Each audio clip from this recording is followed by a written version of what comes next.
They brought in every top engineer, every AI specialist, every high-security Navy consultant they could find.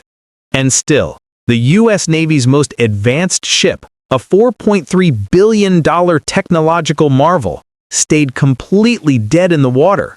No propulsion, no weapons, no power. Just silence. Until a retired black sailor, a man with no clearance, no laptop, and a wrench older than half the crew, stepped aboard and did in 20 minutes what the entire Navy couldn't do in 4 days. And when the truth finally came out, people in command started panicking.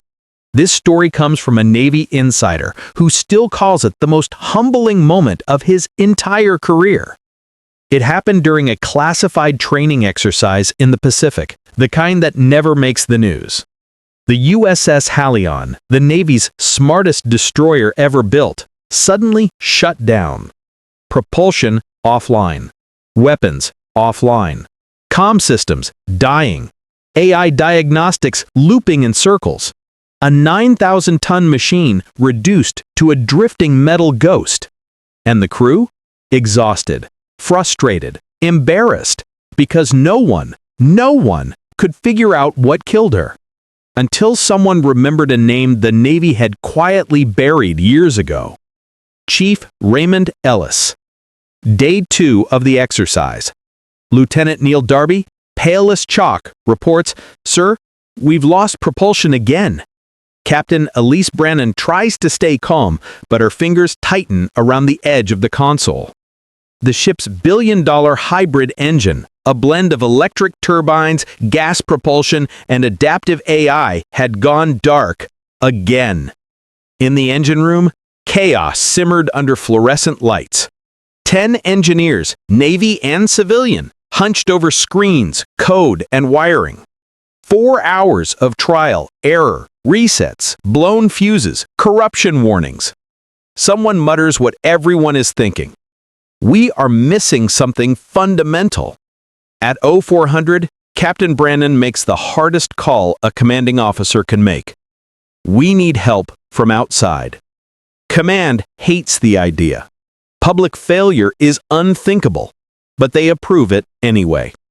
One by one, every top propulsion expert reviews the logs and declines. Too risky, not enough intel, not touching that failure. By day 3, morale crashes. Food is fine, but patience isn't. The ship feels haunted. Even the AI won't talk anymore, just loops diagnostics endlessly, as if confused or scared. And when Admiral Pike receives the latest reports, he finally says, "Get me Raymond Ellis." His assistant freezes. Ellis hadn't touched a Navy engine in nearly 8 years. But Pike remembers Bahrain, 2008, an emergency that should have put an entire region in darkness. Ellis fixed it with nothing but a wrench and a notebook. He wasn't fancy, he wasn't political, he wasn't credentialed. But he listened to machines like nobody else. 5 hours later, a Black Hawk slams onto the Halion's deck. Out steps a man who looks like he walked out of a shipyard 20 years ago. Faded Navy windbreaker, worn boots, wrinkles carved by salt and diesel, a tattered notebook, a stethoscope older than some sailors, and a cloth-wrapped wrench, his father's. Lieutenant Darby steps forward. "Sir, we—" Ellis tuts him off, calm but sharp. "Don't sir me. I'm not here for the Navy, I'm here for the ship." He doesn't take the system prints, doesn't look at error logs, doesn't ask for the AI's diagnostics. Instead, as he walks toward the engine room, he taps the bulkheads with his knuckles, listening. Captain Brannon watches, confused but intrigued. Inside the engine room, an engineer whispers, "They sent us a janitor." Ellis ignores them. He approaches the silent hybrid core, presses the stethoscope against a junction pipe, and listens.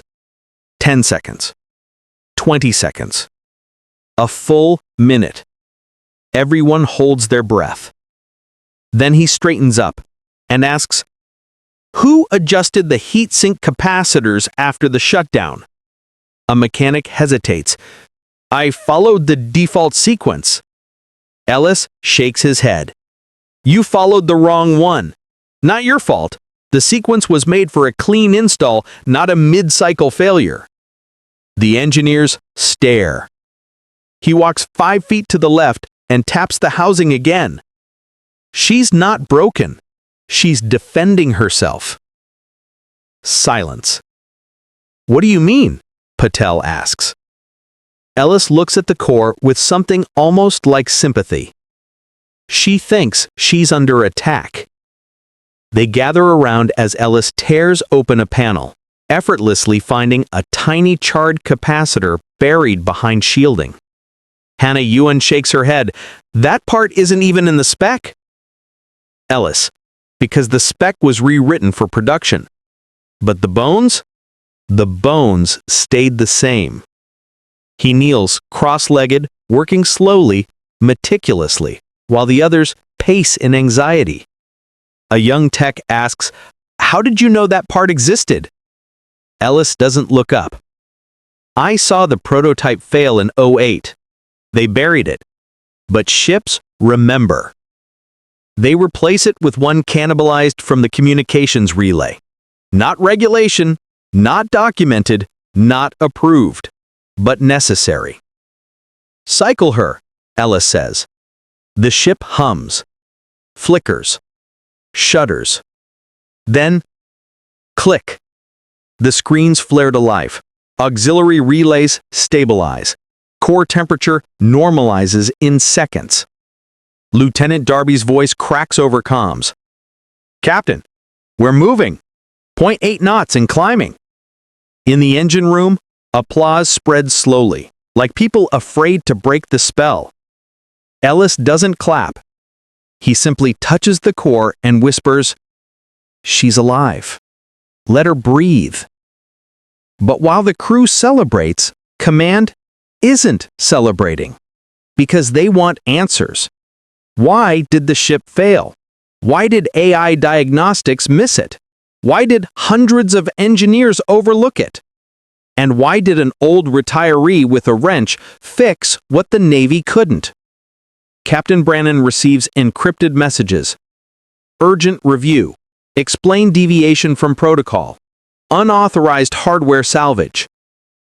In a tiny briefing room, the senior crew and Ellis gather. Darby leans forward. "We all need to be aligned before this goes upstairs."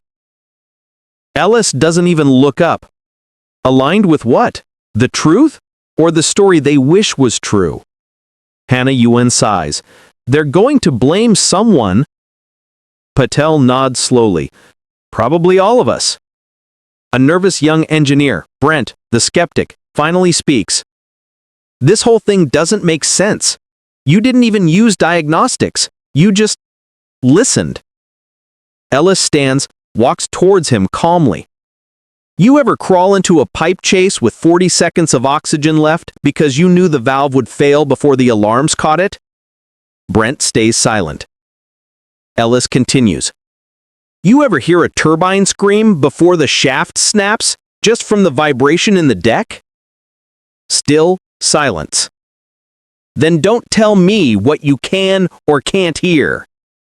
Brent lowers his eyes. Captain Brannon finally steps in. "He saved this ship." Ellis shakes his head. "I didn't save anything. I just listened." As Ellis prepares to leave, Brannon walks him to the deck. "You didn't have to come," she says. "You could have said no."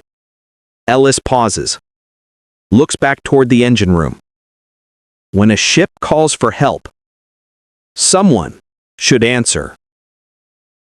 He boards the helicopter with nothing but his notebook, wrench, and stethoscope. The Hallion sails again, smoother than she ever had. But in offices far from the ocean, a storm is brewing. Because now they know the truth. The Navy built a ship too smart for its own designers. And only one man alive remembers the language it speaks. And only one man alive remembers the language it speaks. If you want more stories like this, stories where human instinct beats billion-dollar arrogance, make sure to like, subscribe, and share. Because sometimes the smartest machine in the world just needs someone who still knows how to listen.